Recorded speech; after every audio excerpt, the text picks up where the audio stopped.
ഓം സർവേകം തത്വമസി. എല്ലാവർക്കും പ്രണാമം. ഇന്നിവിടെ പ്രതിപാദിക്കാൻ പോകുന്നത് ശ്രീ ടി എച്ച് ചന്ദ്രഹാസൻ എന്നൊരു വ്യക്തി എഴുതിയ ഹോളിസ്റ്റിക് ഹെൽത്ത് എന്ന ഒരു പുസ്തകത്തെക്കുറിച്ചാണ്.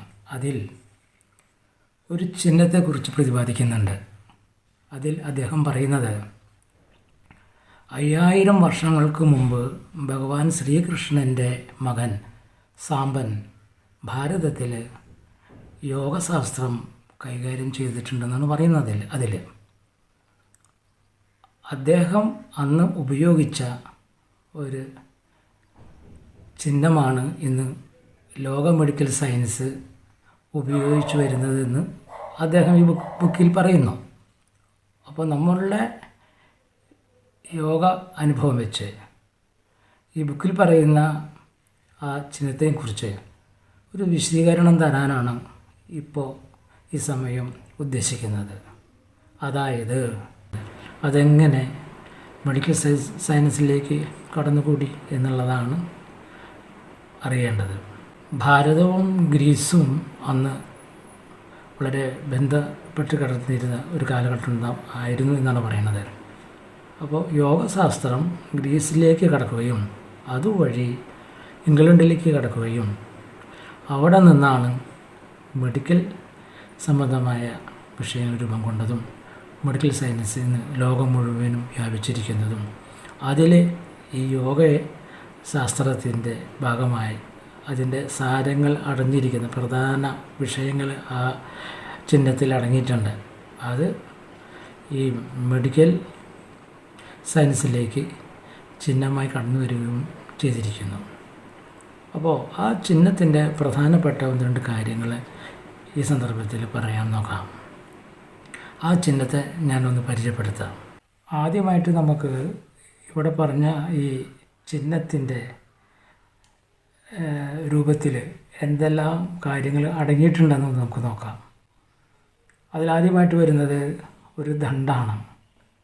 പിന്നെ അതിനെ ചുറ്റി 2 പാമ്പുകളെ കാണാം. പിന്നെ 2 ചിറകുകളെ കാണാം. പിന്നെ ഈ ദണ്ടിൻ്റെ മുകളിൽ ഒരു ഗോളം കാണാം. ഇത്രയും കാര്യങ്ങളാണ് ഈ ചിഹ്നത്തിൽ അടങ്ങിയിരിക്കുന്നത്. ഇനി നമുക്ക് അതിനെക്കുറിച്ച് ഒന്ന് വിശദമായിട്ടൊന്ന് മനസ്സിലാക്കാനും പറയാനും ഒന്ന് ശ്രമിക്കാം. നാം ഇപ്പോൾ കാണുന്ന ഈ ചിഹ്നത്തിൻ്റെ നടുവിലൊരു ദണ്ടിനെ കാണാം. ആ ദണ്ടിനെ മേരുദണ്ഡ് എന്നാണ് യോഗശാസ്ത്രം വിശേഷിപ്പിക്കുന്നത്. മേരുദണ്ഡ് എന്ന് പറയുന്ന നട്ടെല്ലാണ്. ഈ നട്ടെല്ലിൻ്റെ ഉള്ളിലൂടെയാണ് സുഷുമ്നാ നാഡി കടന്നു പോകുന്നത്. അതുപോലെ ഈ നട്ടെല്ലിനെ ചുറ്റി 2 നാഡികൾ നിൽക്കുന്നുണ്ട്. കണ്ടില്ലേ? പാമ്പിൻ്റെ മാതിരി 2 നാഡികൾ ഇങ്ങനെ മുകളിൽ വന്ന് ഇങ്ങനെ നിൽക്കുന്നത് നമുക്ക് കാണുന്നുണ്ട്. അതിൽ ഇടത് ഭാഗത്തുള്ളതിനെ ഇട എന്ന് പറയുന്നു. അതിൻ്റെ സ്വഭാവം തണവ് നൽകുക എന്നുള്ളതാണ്. തണുപ്പാണത്രേ അതിൻ്റെ, തണുത്ത മട്ടം എന്നർത്ഥം. അതിനെ ചന്ദ്രനാഡി എന്നാണ് വിശേഷിപ്പിക്കുന്നത്. അതിന് സ്ത്രീഭാവമാണ് കൽപ്പിക്കുന്നത്. മനസ്സിലായല്ലോ? അതുപോലെ തന്നെ വലതുവശത്തുള്ളതിന് പിംഗളനാഡി എന്നാണ് പറയുന്നത്. അതിനെ സൂര്യനാഡി എന്ന് വിശേഷിപ്പിക്കുന്നു. അതിൻ്റെ സ്വഭാവം ചൂട് നൽകുക എന്നുള്ളതാണ്. അതിനെ പുരുഷഭാവമായിട്ടാണ് കാണുന്നത്. ഇപ്പോൾ ഏതാണ്ട് ആ 2 നാഡികളുടെ പ്രവർത്തനം മനസ്സിലായല്ലോ. ഇത് മനുഷ്യ ശരീരത്തിൽ കൂടിയിരിക്കുന്നതാണ്. അപ്പോൾ ഈ നാഡികളുടെ പ്രവർത്തനത്തിൻ്റെ ഭാഗമായിട്ടാണ് വാസ്തവം പറഞ്ഞാൽ നമ്മുടെ ശരീരം നിലനിൽക്കുന്നത്. നമ്മുടെ ശരീരത്തിനെ നിലനിർത്തുന്നത് സർവ കർമ്മ പദ്ധതിയിലും പ്രധാന പങ്കുവഹിക്കുന്നത്, ശരീരത്തിൻ്റെ എല്ലാ പ്രവർത്തന മേഖലകളിലും പങ്കുവഹിക്കുന്നത് ഈ ഇപ്പോൾ നമ്മൾ പറഞ്ഞ ഈ മേരുദണ്ഡും ഇടപിംഗള നാഡികളും സുഷുമ്നാ നാഡികളൊക്കെയാണ്. അതിൻ്റെ ഒരു ശാസ്ത്രീയമായ വശമാണ് ഇപ്പോൾ നമ്മളിവിടെ ഉദ്ധരിച്ചത്. ഇത് യോഗശാസ്ത്രത്തിൽ പ്രത്യേകമായിട്ട് എടുത്തു പറയുന്നുണ്ട്. ഈ ഇപ്പോൾ ഇടപിംഗള നാഡികളുടെ ഈ പ്രവർത്തന കാര്യങ്ങളൊക്കെ. അപ്പോൾ ശരീരത്തിനെ നിലനിർത്തുന്നത് ഇവയുടെ സംയോഗത്താലാണ്. അതായത് ഇങ്ങനെ വരുമ്പോൾ ഇവിടെ ഇടഭാവം സ്ത്രീഭാവവും വലതുഭാഗം പുരുഷഭാവം എന്ന് പറയുമ്പോൾ ഇത് രണ്ടും വന്ന് ചേരുന്നത് എവിടെയാണ്? മുകളിലാണ്. മുകളിലെ ഒരു ഗോളം പോലെ കാണാം. അതാണ് വാസ്തവം പറഞ്ഞാൽ നമ്മളുടെ തലഭാവം. അവിടെയാണ് ഇരിക്കുന്നത്. യഥാർത്ഥത്തിൽ സഹസ്രപത്മതലം എന്ന് പറയുന്ന, അല്ലെങ്കിൽ നമ്മൾ ആത്മാവ് കൂടിയിരിക്കുന്നത് അവിടെയാണ്. അവിടെ ശിരസിലാണ് ഇരിക്കുന്നത്. അങ്ങനെ നമുക്ക് കാണേണ്ടി വരും. അപ്പോൾ ഈ ഇടപിംഗള നാഡികളുടെ സംയോഗത്താലാണ് നാം ഇവിടെ ഓരോ കർമ്മങ്ങളും ചെയ്തു വരുന്നത്. അപ്പോൾ അതിൻ്റെ ഭാഗമായാണ് ഇവിടെ ഇടഭാഗത്തെ ശക്തിയായും വലതുഭാഗത്തെ പുരുഷഭാവത്തെ ശിവനുമായി കാണുന്നത്. അപ്പോൾ ശിവശക്തി എന്നുള്ള ഭാവം അവിടെ വന്നല്ലോ. നോക്കൂ, ശിവശക്തി അവിടെ വന്നു.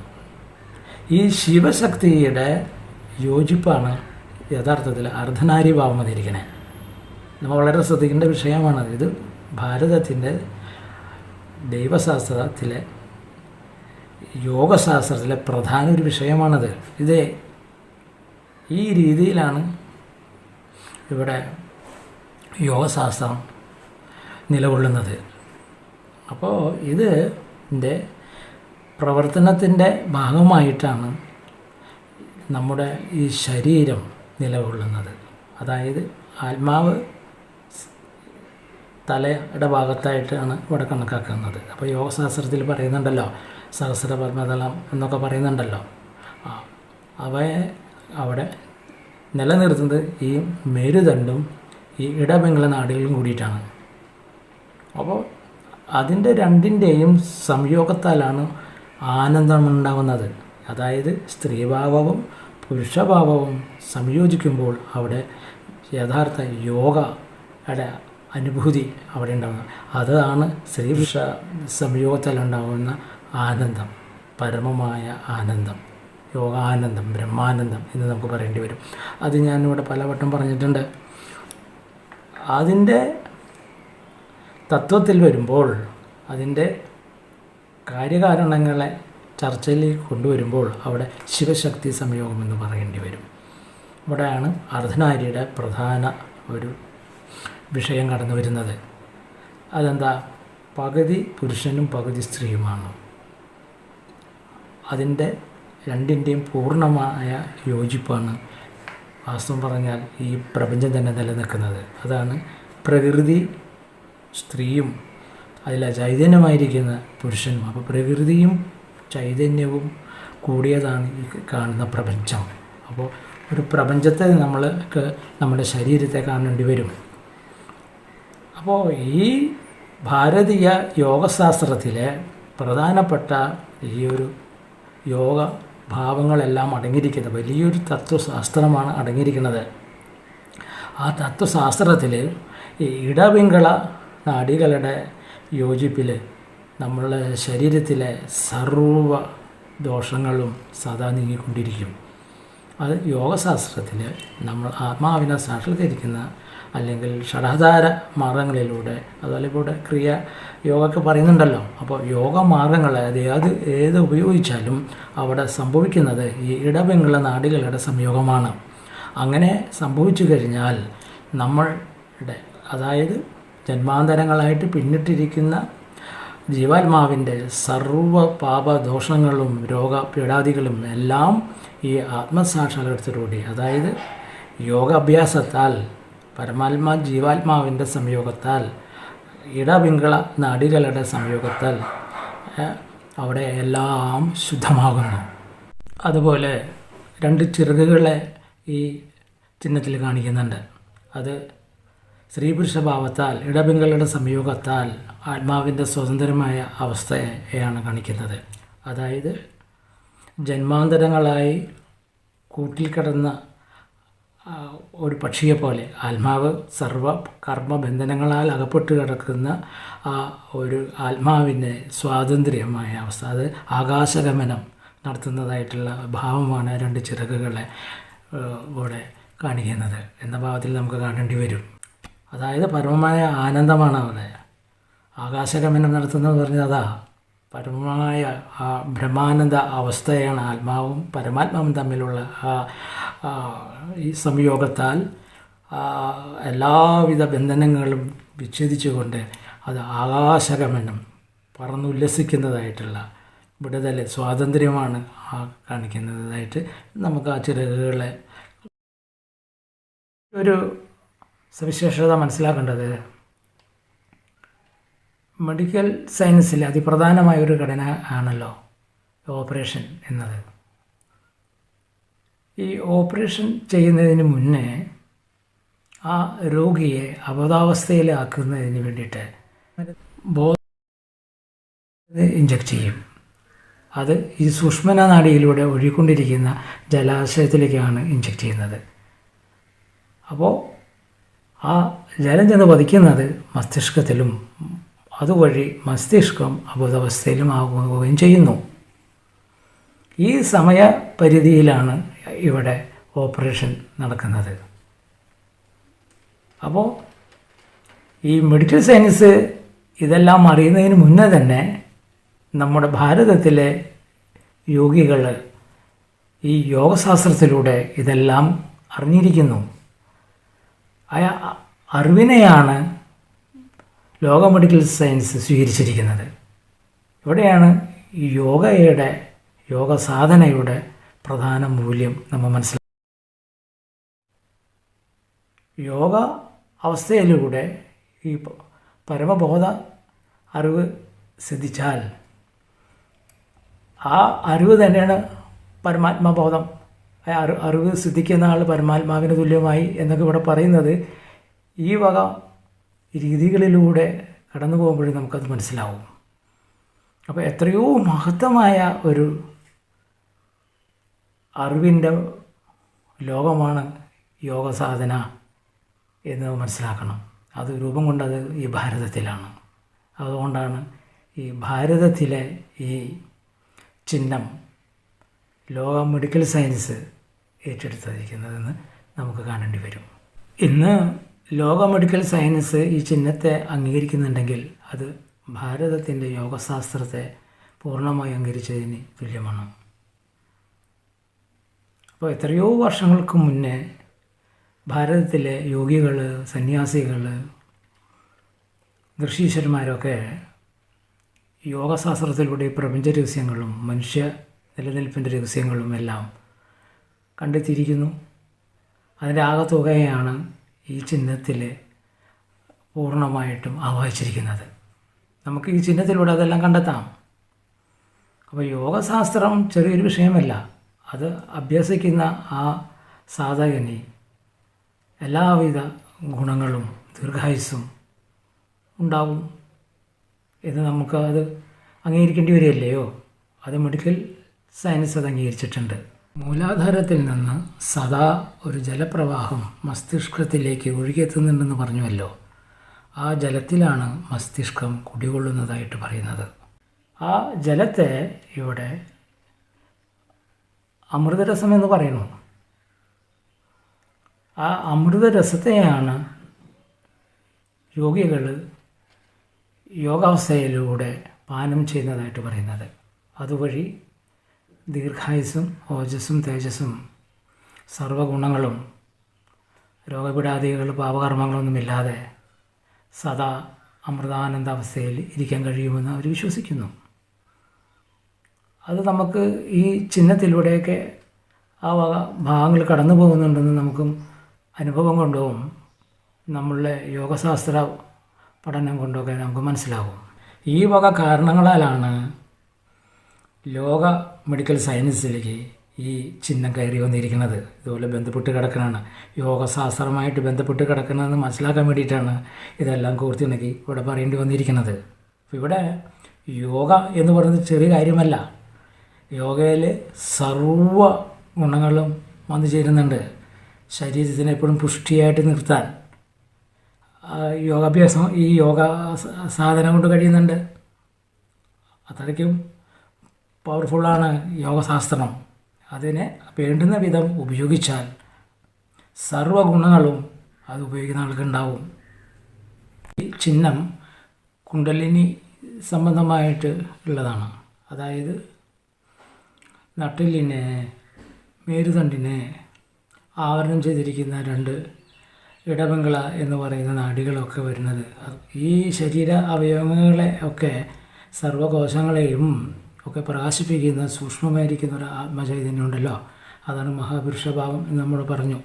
പ്രകൃതി പുരുഷനും അത് ഇതിൽ വരുന്നുണ്ടല്ലോ. ഇടപിംഗള എന്ന് പറയുന്ന ആ ഭാവത്തിൽ പ്രകൃതിയും പുരുഷനും വരുന്നുണ്ട്.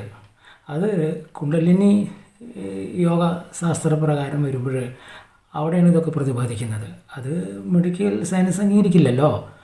അപ്പോൾ ഈ ചിഹ്നത്തെ അംഗീകരിച്ചപ്പോൾ സൂക്ഷ്മമായിരിക്കുന്ന യോഗശാസ്ത്രത്തിലെ അവിടെ നിന്ന് അങ്ങോട്ട് പോവുകയാണ്. യോഗശാസ്ത്രം പരമാത്മാവിലേക്കാണ് എത്തിക്കുന്നത്. അത് ഈ ചിഹ്നത്തിൽ അടങ്ങിയിട്ടുണ്ട്. ചിഹ്നത്തെ നമ്മൾ പ്രതിപാദിക്കുമ്പോൾ ഈ സൂക്ഷ്മലോകത്തെക്കുറിച്ചുള്ള വലിയൊരു ചുരുൾ അങ്ങോട്ട് അഴിയുകയാണ് ചെയ്യുന്നത്.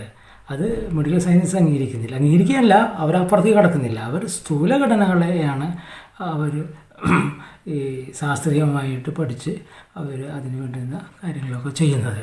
അപ്പോൾ ഇവിടെ യോഗശാസ്ത്രം പഠിപ്പിക്കുന്നത് സൂക്ഷ്മ സ്ഥൂല കാരണ ശരീരങ്ങളെയാണ്.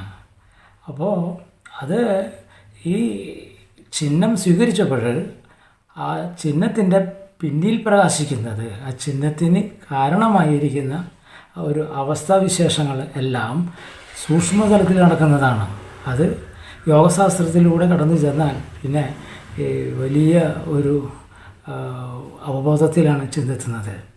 അപ്പോൾ സ്വാഭാവികമായിട്ടും ഈ മെഡിക്കൽ സയൻസിന് അറിയാം ഈ സ്ഥൂലഘടനകൾ നിലനിൽക്കുന്നതിന് വേണ്ടിയിട്ട് അതിസൂക്ഷ്മമായ ഒരു സവിശേഷത ഉണ്ടെന്ന്. അതിനിവിടെ പരമാത്മാവും ആത്മാവും ജീവാത്മാവും എന്നൊക്കെ ചിലപ്പോൾ പറയേണ്ടി വരും എന്നവർക്കറിയാം. അവരത് ഉണ്ട് എന്നുള്ളതിന് ഒരു സാക്ഷ്യപ്പെടുത്തലാണ് ഈ ചിഹ്നത്തെ സ്വീകരിച്ചപ്പോൾ ഉണ്ടായിരിക്കുന്നത്. അതും കൂടിയും ഈ അവസരത്തിൽ നമ്മൾ മനസ്സിലാക്കേണ്ടതാണ്. അതുപോലെ ആത്മീയമായ സൂക്ഷ്മ ആത്മ സംബന്ധമായ കാര്യങ്ങൾ മെഡിക്കൽ സയൻസ് പറയുന്നില്ല. അവർ സ്ഥൂല സംബന്ധമായ കാര്യങ്ങൾ ആണ് കൈകാര്യം ചെയ്യുന്നത്. എന്നാൽ യോഗ സംബന്ധമായ കാര്യങ്ങൾ സൂക്ഷ്മ സംബന്ധമായ കാര്യകാരണങ്ങളെയാണ് പറയുന്നത്. ആത്മീയത അവിടെയാണ് ഇരിക്കണേ. അതുകൊണ്ട് തന്നെയാണ് സ്ഥൂല സംബന്ധമായ കാര്യങ്ങൾ പറയുന്ന മെഡിക്കൽ സയൻസ് സൂക്ഷ്മ സംബന്ധമായി പറയുന്ന കാര്യങ്ങളിലെ ചിഹ്നത്തെ സ്വീകരിച്ചിരിക്കുന്നത്. അപ്പോൾ അവിടെ ആത്മസംബന്ധമായ സൂക്ഷ്മ കാര്യങ്ങൾ അംഗീകരിച്ചതിന് തുല്യമാണ് മെഡിക്കൽ സയൻസിൻ്റെ ഈ ചിഹ്നത്തെ സ്വീകരിച്ചപ്പോൾ സംഭവിച്ചിരിക്കുന്നത്. അതായത് സ്ഥൂല ശരീരഘടനകളെ ശാസ്ത്രീയമായി പഠിച്ച് അതിനെ ചികിത്സിക്കുക എന്നുള്ള ഒരു രീതിയാണല്ലോ ഈ മെഡിക്കൽ സയൻസ് കണ്ടെത്തിയിരിക്കുന്നതും ഇപ്പോൾ നടത്തി വരുന്നതും. പക്ഷേ അതിനുപരി സൂക്ഷ്മമായ സവിശേഷതകളുണ്ടെന്ന് അതിനെ മനസ്സിലാക്കണമെങ്കിൽ യോഗശാസ്ത്രത്തിലേക്ക് കടക്കണം. അത് ഭാരതത്തിലാണ് ശാസ്ത്രീയമായ അതിൻ്റെ അന്വേഷണങ്ങൾ കിടക്കുന്നത്. അതുകൊണ്ട് തന്നെയാണ് അവർ ഈ ചിഹ്നത്തെ സ്വീകരിച്ചിരിക്കുന്നത്. അപ്പോൾ ഈ ചിഹ്നത്തെ സ്വീകരിച്ചപ്പോൾ അതിൽ സൂക്ഷ്മമായ ആത്മസംബന്ധമായ വിഷയങ്ങൾ അതിൽ അടങ്ങിയിട്ടുണ്ട് എന്നുള്ളത് നമുക്ക് അംഗീകരിക്കേണ്ടി വരും, അവർക്കും അംഗീകരിക്കേണ്ടി വരും. ഇവിടെ പ്രതിപാദിച്ചതുപോലെ ശരീരത്തിൻ്റെ സർവ്വനാഡികളും യോഗസാധനയിലൂടെ ശുദ്ധമായാൽ മൂലാധാരത്തിൽ നിന്ന് സുഷ്മനയിലൂടെ പ്രാണൻ ഒഴുകി സഹസ്രപത്മതലത്തിലെത്തുന്നു. പ്രാണൻ്റെ ഈ ഒഴുക്കാണ് ശരീരത്തെ ബാലൻസ് ചെയ്യുന്നത്. നാം എഴുതിയിരിക്കുന്ന കൃതികളായ ഷഡാധാര പൂജ, അതുപോലെ ശിവയോഗ ദർശനം, കുണ്ടലിനി പാട്ട് എന്നിവയിൽ ഈ യോഗ സാധനയിലെ അനുഭവങ്ങൾ വ്യക്തമായി പ്രതിപാദിച്ചിട്ടുണ്ട്. അതും കൂടി ഈ സമയത്ത് ഒന്ന് ഓർമ്മിക്കുകയാണ്. യോഗ സാധനയിലൂടെ ആത്മശുദ്ധീകരണവും നാഡീശുദ്ധീകരണവും നടക്കുന്നത് വഴി ആത്മീയമായ ആന്തരിക ട്രീറ്റ്മെൻറ്റ് നടക്കുന്നു.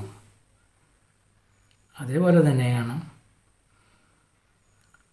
ലോക മെഡിക്കൽ സയൻസിലൂടെ ബാഹ്യമായ ശരീരത്തിൻ്റെ ട്രീറ്റ്മെൻറ്റ് നടക്കുന്നതും. ഈ രീതിയിലൂടെ ഭൗതികവും ആത്മീയവും പരസ്പര പൂരകങ്ങളായി നിലനിൽക്കുന്നത് നമുക്ക് കാണാം. അതായത് സ്ഥൂലവും സൂക്ഷ്മവും ആരോഗ്യത്തോടെ നിലനിർത്തി പോരുന്നതായി ഈ പ്രക്രിയയിലൂടെ നമുക്ക് മനസ്സിലാക്കാൻ കഴിയും. യഥാർത്ഥത്തിൽ ആത്മീയത എന്ന് പറയുന്നത് ആത്മാവിനെ സംബന്ധിച്ച് അറിയുന്ന വിഷയങ്ങളോട് എടുക്കുമ്പോഴാണ് ആത്മീയത തുടങ്ങുന്നത് തന്നെ. അതിനു മുന്നേ ഇവിടെ പലവിധ ദൈവികമായ ആരാധന സമ്പ്രദായങ്ങളൊക്കെ നടക്കുന്നതൊന്നും ആത്മീയതയുടെ ചൈതന്യത്തെ ഉപയോഗപ്പെടുത്തുന്ന ഒരു പ്രക്രിയയാണ്. മറിച്ച് ആത്മീയത എന്ന് പറയുന്നത് ആത്മസംബന്ധമായ വിഷയത്തിൽ കടന്ന് അതിനെ പിന്തുടരുന്ന, അതിനെ സാക്ഷാത്കരിക്കുന്ന അവസ്ഥയൊക്കെയാണ് ഈ ആത്മീയത എന്ന് പറയുന്ന അതിൻ്റെ ഒരു പൂർണ്ണത എന്ന് നമുക്ക് മനസ്സിലാവും. അതുകൊണ്ട് ആ അവസ്ഥയിൽ ഇരുന്നും കൊണ്ട് ബാഹ്യമായ ഈ വിഷയങ്ങളെ വിശദീകരിക്കുക എന്ന് പറഞ്ഞാലും പ്രയാസമാണ്. പക്ഷേ അനുഭവജ്ഞാനമുള്ളതിൻ്റെ പേരിൽ കുറേയൊക്കെ അതൊക്കെ മനസ്സിലാക്കി ഇവിടെ നിങ്ങളുടെ മുന്നിൽ സംസാരിക്കാമെന്ന് മാത്രമേ ഉള്ളൂ. അതൊന്നും പൂർണ്ണവുമല്ല. അതിൽ ഒരുപാട് പോരായ്മകളൊക്കെ ഉണ്ടെന്നറിയാം. ഓം ശാന്തി ശാന്തി ശാന്തി.